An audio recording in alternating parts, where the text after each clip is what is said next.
Pre-calculus. So here's your 1.7b notes, your last set of notes on inequalities. Now, if you see a problem like this and you have something on both sides of the inequality, the first thing we need to do is get 0 on the right. So we're going to do that by subtracting 2 over x minus 1 away from each side. When we do that, it's going to become negative. And now, after we get 0 on the right, specifically on the right, we need to get a common denominator. So I'm going to multiply top and bottom by x minus 1, since this is really x over 1. When I do that, I need to distribute. X times x is x squared. X times negative 1 is a negative x. And this is over x minus 1. We still have minus 2 over x minus 1 is less than or equal, just less than 0. Now that we have a common denominator, we are going to need to combine the fractions, so that's step 3. To do this right now, we just have x squared minus x minus 2 over the common denominator. Okay. And then once we get here, if you can, you won't always be able to, but if you can, you're going to need to factor. So I'm going to factor the top. Let's see, I need two things that multiply to a negative 2. So that would be a minus 2 and a plus 1, I think. Let's check. Negative 2 plus 1 gives me a negative in the middle. That's good. X and x. This is over x minus 1. Okay. And then after you get it factored, if you can factor, this is where you're going to find your zeros and set up your table. So let's see, my zeros are x equals 2, because that would make this part 0. If I plug 2 in here, 2 minus 2 is 0. X equals negative 1, and x equals 1. These are the things that would make each factor 0. Then I need to set up my table. So my table is going to have x minus 2 on the side, x plus 1, and x minus 1. My intervals, if I have 3 zeros, I'm going to get 4 intervals. So let's see, my first one I'm going to hit is negative 1. So we've got from negative infinity to negative 1. Then we've got from negative 1 to 1. Then 1 to 2. And finally, we're going to have 2 to infinity. Okay. Now, I pick my numbers, so let's see. In this interval, I'm going to use negative 2. So negative 2 minus 2 is negative. Negative 2 plus 1 is negative. Negative 2 minus 1 is negative. And a negative times a negative makes a positive. Times another negative makes a negative. Basically, whenever you have an odd number of negatives, your final answer is going to be negative. And then let's see, my test number here is going to be 0. 0 minus 2 is negative. 0 plus 1 is positive. And 0 minus 1 is negative. So I have an even number of negatives, which means I'm going to get a positive. My test number here is 1.5. Let's see, 1.5 minus 2 is negative. 1.5 plus 1 is positive. And 1.5 minus 1 is positive.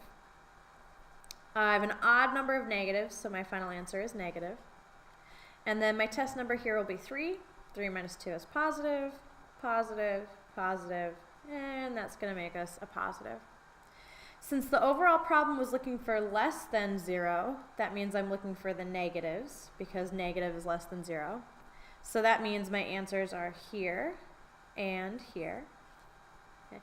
And since there's no equal to here, I'm going to use parentheses. So my final answer would be negative infinity to negative 1 union 1 to 2.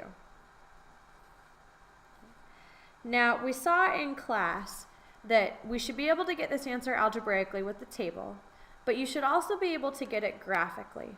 So I want to show you two different ways to do this graphically. Now, the first involves plugging in your problem once you get to this place, or you could even maybe do it here where you have x squared minus x minus 2 over x minus 1 is less than 0. So what you're going to do if you plug it in at this stage, well, you'd put parentheses around the top, x squared minus x minus 2 divided by x minus 1, making sure to put parentheses around the bottom also. And then I would hit zoom 6 will give me a standard graph. And I want to know, when is this graph below the x-axis, because negative means below the x-axis. So I would note that it is below the x-axis from negative infinity to negative 1. So down here it's below the x-axis. And then it's also below the x-axis right here. Now on this graph, you're getting an asymptote, a vertical asymptote. It looks like x equals +1. I can double check that in the table, because in my xy table at +1, sure enough, I'm getting an error. Now the reason you're getting an error is because if I plug -1 into the denominator, -1 minus 1 would give me 0, and that would make this denominator be 0, which is making 1 be an asymptote. So technically, 2 is an x-intercept, -1 is an x-intercept, and 1 is what we would call an asymptote. Okay. Now, back to the graph, that means from 1 to 2, so between 1 and 2, we're getting negative numbers. Now, you can also see this in the table. If I go to the xy table, from -∞ to -1, the answers are all less than 0. And then from 1 to 2, oh, we can't see it very well. Those would be less than 0 also. Now to change that, if I hit second table set, start my table at -2, that's fine, but change by 0.1s. This will give me a finer grain on my table. So I go second table, and now you can tell that between, let's see, I want to look between 1 and 2, because that's what I'm trying to check in my table. So there it is. So you can tell, sure enough, between 1 and 2, my y values are all coming out negative, which is what the problem's asking me to look for. Now, another way to do this is from the very original problem.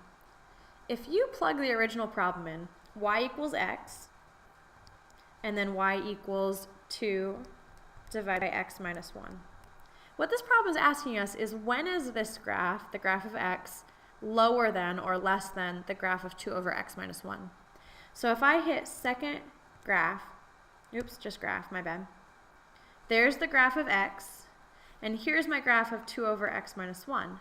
Well, x is below the hyperbola here, because this line is below the hyperbola, and then it's also below the hyperbola right here.